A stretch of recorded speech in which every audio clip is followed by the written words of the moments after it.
Subcommittee will come to order without objection. The chair is authorized to declare recess at any time. Without objection, the gentleman from Wisconsin, Mr. Tiffany, will be allowed to participate in today's hearing. We welcome everyone to today's hearing on the regulatory barriers to entry and competition in meat processing.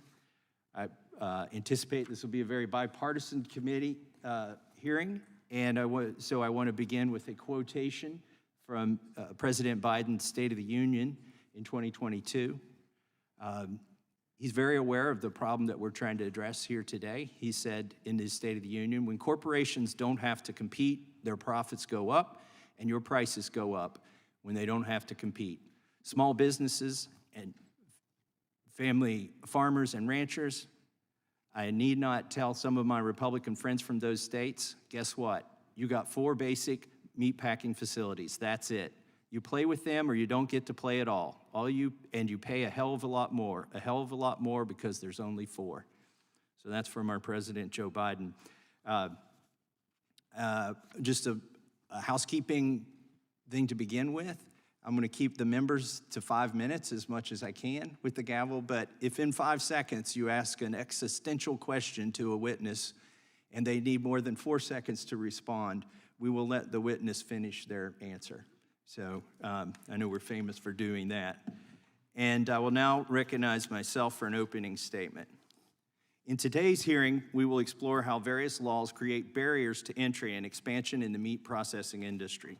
Federal laws concerning meat processing needlessly undercut federalism by requiring that state-enforced requirements are at least equal to federal requirements. These one-size-fits-all regulatory barriers entrench the largest meat processors and prevent small, independent processors from competing effectively.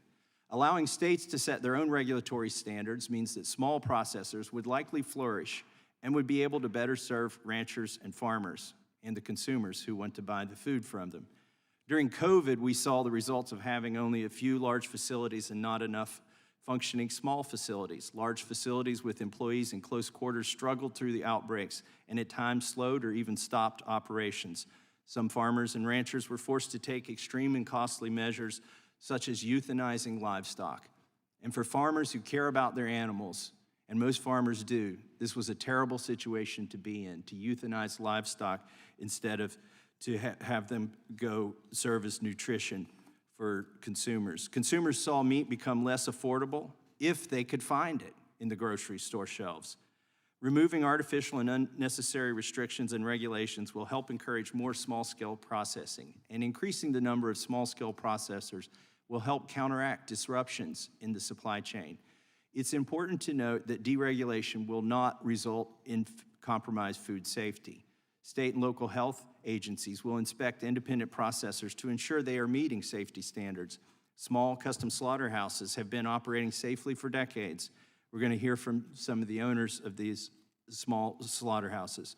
Federal and legislative regulatory reform would benefit farmers and ranchers and allow a broader variety of local, safe, and humane meat to reach the American people.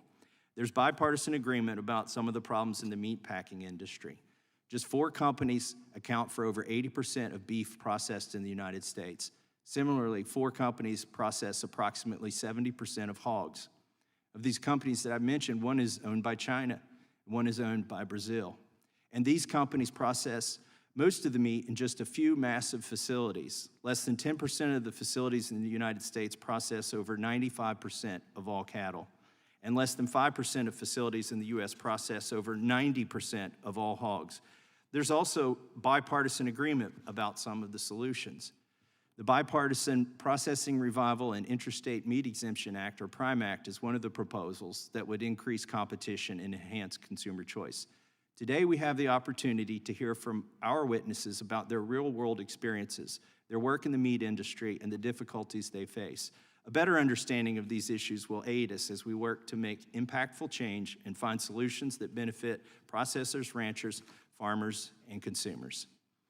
I now recognize the chairman of the full committee, or the ranking member, sorry, I almost gave him a promotion that Mr. Jordan would not approve of. Okay.